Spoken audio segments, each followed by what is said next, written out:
జై శ్రీరామ్. అందరికీ నమస్కారం. వెల్కమ్ టు న్యూస్ అఖండ.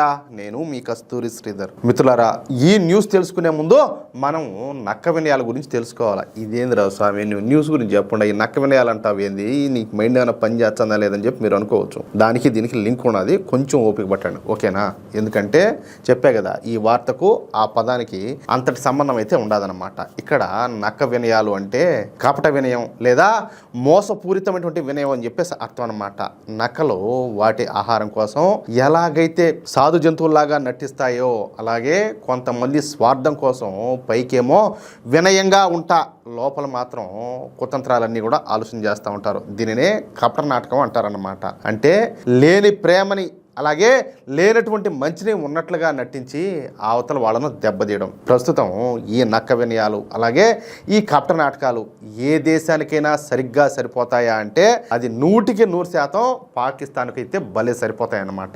చెప్పాలంటే ఇది బహిరంగ రహస్యమే. ప్రస్తుతం ఇరాన్ నుంచి అలాగే సౌదీ అరేబియా నుంచి తప్పించుకోవడానికి ఈ ఉగ్రవాద దేశమైనటువంటి పాకిస్తాన్ పడుతున్నటువంటి కష్టాలు, వేస్తున్నటువంటి కపట నాటకాలు అలాగే అమెరికా ముందు వేస్తున్నటువంటి నక్క వినయాలు అన్నీ అయితే కాదు. ఇప్పుడు ఈ పాకిస్తాన్కు అదేందో అన్నట్టు పెద్దోళ్ళు సామెత చెప్తారు కదా, ముందుకు పోతే నుయ్యి వెనక్కి చూసే గొయ్యి అన్నట్టుగా ఉన్నదన్నమాట పరిస్థితి. ఒక పక్కనేమో ఈ సౌదీ అరేబియా ఇరాన్తో యుద్ధం చేయమని చెప్పేసి పాకిస్తాన్ ఆదేశిస్తూ ఉంటే, మరో పక్కన తమ మీద ఈగ వాళ్ళని కూడా పాకిస్తాన్ అంటే కైమా కొట్టినట్టు కొడతామని చెప్పేసి ఇరాన్ అయితే వార్నింగ్ ఇచ్చింది.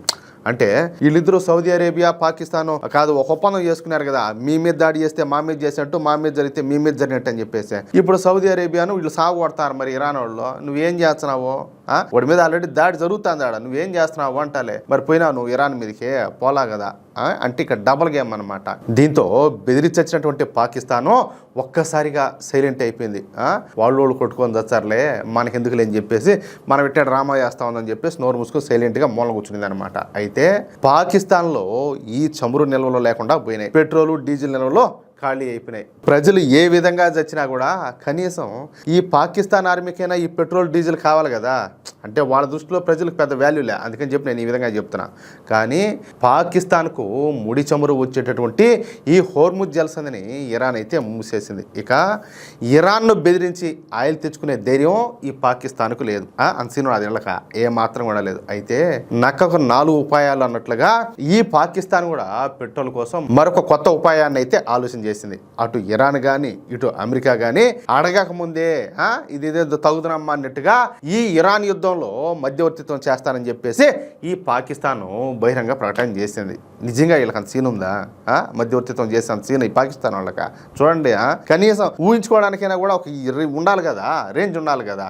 అంతేకాకుండా తనను మధ్యవర్తిగా ప్రకటించమని చెప్పి ఇరాన్కు ఫోన్ చేసి ఈ పాకిస్తాన్ నాయకులు బ్రతిమలాడుకున్నారంట. అయ్యా మేము ఏదో ఒకటి చేస్తాము, అమెరికా వాళ్ళది ఏదో ఒకటి పట్టుకొని ఎట్టో ఒకటి బంగ పట్టుకొని ఏదో విధంగా కాంప్రమైజ్ చేస్తామని చెప్పేసి ఏదో వాళ్ళ తెప్పలేదో వాళ్ళు పడినారు. కానీ అందుకు ఇరాన్ మాత్రం నోనే చెప్పిందంట. అయినా సరే ఏదో ఒక విధంగా ఈ ఇరాన్ మంచి చేసుకోవాలని చెప్పి ఈ పాకిస్తాన్ మాత్రం ప్రయత్నాలు చేస్తానే ఉండాలి. సరే చివరగా ఏంటంటే ఈ ఇరాను పాకిస్తాన్కు అలాగే ఏదో ఒక విధంగా కాలబెట్టు, ఏదో ఒకటి చేయి, అట్టేను నువ్వేదో పీకుతానంటావు కదని చెప్పి చెప్పిందంట.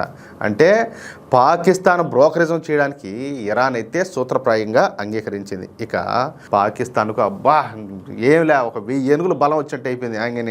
ఈ మధ్యలో పెద్ద మనిషి అయిపోయాడు కదేనా, ఇంక నేను లేచే మనిషి కాదు, నా తడాక చూడండి అన్నట్టుగా పాకిస్తాన్ తెగ ఫీల్ అయిపోయింది. ఈ హోర్ముజ్ జలసంధిలోకి పోయి ఆయిల్ తెచ్చుకుంటే ఏమే ఇరాన్ మనల్ని ఏమీ చేయలేని చెప్పేసి ఈ పాకిస్తాన్ అయితే భావించింది. అంటే మన మధ్యలో పెద్ద మనిషి అయినాం కదా, పెద్ద మనిషి అయినాం కదా, ఇంకా మనల్ని ఏం చేయలేని చెప్పి అనుకున్నారు. అంతే. ఇక సెలైనా అనేటటువంటి తమ నౌకను ఈ హార్ముజ్ జలసంధిలోకి పంపించారనమాట. ఇక అక్కడ ముడి చమురును నింపుకొని తిరిగి ఈ పాకిస్తాన్ బయలుదేరినటువంటి ఈ సెలైనా ట్యాంకర్ను ఇరాన్ యొక్క IRGC దళాలు అడ్డుకున్నాయి. అయినప్పటికీ ఆ నౌక కెప్టెన్ మాట వినకుండా షిప్ను అట్లే ముందుకైతే నడిపించాంట.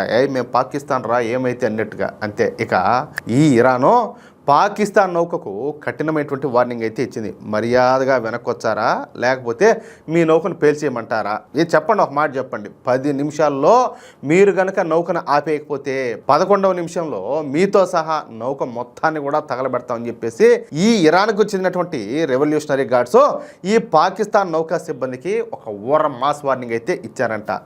నేనేదో సరదాగా ఏమైనా చెప్తున్నాను అనుకుంటారేమో.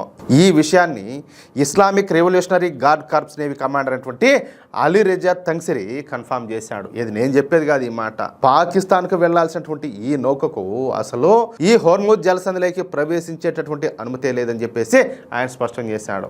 ఈ సముద్రయాన ప్రోటోకాల్స్ ను పాటించడంలో విఫలమవడమే కాకుండా ఇరాన్ సముద్ర అధికార యంత్రాంగంతో కనీస సమన్వయం కూడా లేకుండా ప్రవేశించడానికి ప్రయత్నించినందుకే ఈ కఠిన నిర్ణయం తీసుకున్నట్టు ఇరాన్ అయితే ప్రకటించింది. తమ సార్వభౌమాధికారాన్ని ధిక్కరిస్తే ఏ దేశ నౌకకైనా సరే అనుమతించే ప్రసక్తి లేదని చెప్పేసి ఇరాన్ పరోక్షంగా పాకిస్తాన్ కి హెచ్చరికలు అయితే పంపిందనమాట. దీంతో ఈ పాకిస్తాన్ నౌక చేసేది ఏది కూడా లేక వెనక్కి తిరిగి వెళ్ళిపోయిందనమాట. అయితే ఇక్కడ ఇంకొక ట్విస్ట్ ఉన్నదనమాట. ఈ పాకిస్తాన్ పడుతున్న పాటలన్నీ కూడా చూసి దానికి మద్దతుగా అగ్రరాజ్యం అయినటువంటి అమెరికా, ఈ పాకిస్తాన్ కు అత్యంత ఆప్తమైనటువంటి చైనా ఇద్దరు కూడా రంగంలో దిగినారు. ఈ హోర్ముజ్ జలసంధిలో ఇరాన్ విధిస్తున్నటువంటి ఆంక్షలు అంతర్జాతీయ వాణిజ్యానికి విరుద్ధమని, పాకిస్తాన్ నౌకలను అడ్డుకోవడం సరికాదని చెప్పేసి అమెరికా అయితే ఇరాన్ హెచ్చరికలు జారీ చేసింది. అటు చైనా కూడా ఈ పాకిస్తాన్ మాకు కీలక భాగస్వామి, వాళ్ళ ఇంధన అవసరాలకు అడ్డుపడగాకండి అని చెప్పేసి ఈ ఇరాన్ ను ఒప్పించే ప్రయత్నం అయితే చేసింది. అంటే వాళ్ళ ప్రయత్నాలు అయితే వాళ్ళు చేశారు ఇలా పాకిస్తాన్ కు సపోర్ట్ గా. కానీ ఇరాన్ మాత్రం తగ్గేదేలే అన్నట్టుగా తన మొండి వైఖరిని మాత్రం వదిలిపెట్టడం లే. ప్రపంచ దేశాలు ఎన్ని చెప్పినా, అగ్రరాజ్యాలు ఎంత ఒత్తిడి తెచ్చినా మా సముద్ర గర్భంలో మాదే పై చేయని చెప్పేసి ఇరాన్ అయితే భీష్మించుకొని కూర్చునింది. అమెరికా చైనాల మాటలు కూడా ఖాతరు చేయకుండా ఈ పాకిస్తాన్ ఆడినటువంటి ఈ కపట నాటకాన్ని ఇరాన్ అయితే చిత్తు చేసి పారేసింది. స్నేహం పేరుతో ఒకవైపు, మధ్యవర్తిత్వం పేరుతో మరోవైపు ఈ పాకిస్తాన్ వేసినటువంటి ఈ ఎత్తుగడలు ఇరాన్ వేసినటువంటి ఈ గట్టి చెక్మేట్తో పూర్తిగా తుస్సమని పోయినాయి. చివరికి తేలింది ఏంటంటే నక్క వినయాలు ప్రదర్శించే వాడికి అసలైనటువంటి సింహం ఎదురైతే పరిస్థితి ఎలా ఉంటుందో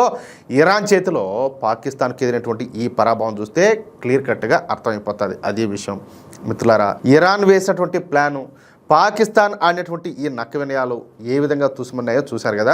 అంతర్జాతీయ రాజకీయాల్లో ఏ దేశం ఎప్పుడు ఎవరిని వెనుపోటు పొడుస్తుందో చెప్పలేం. అందుకే ఇలాంటి సంచలన వార్తలు, లోతైనటువంటి విశ్లేషణల కోసం వెంటనే మన న్యూస్ అఖండ ఛానల్ని సబ్స్క్రైబ్ చేసుకోండి. ఈ వీడియో కనుక మీకు నచ్చినట్లయితే వెంటనే లైక్ చేసి ఇరాన్ వార్నింగ్ పైన మీ అభిప్రాయాన్ని కింద కామెంట్ రూపంలో తెలియజేయండి. అలాగే ఈ నిజాన్ని మీ మిత్రులందరూ కూడా వాట్సాప్ గ్రూపుల్లో షేర్ చేయండి. జై శ్రీరామ్, జై హింద్, భారత్ మాతా కీ జై.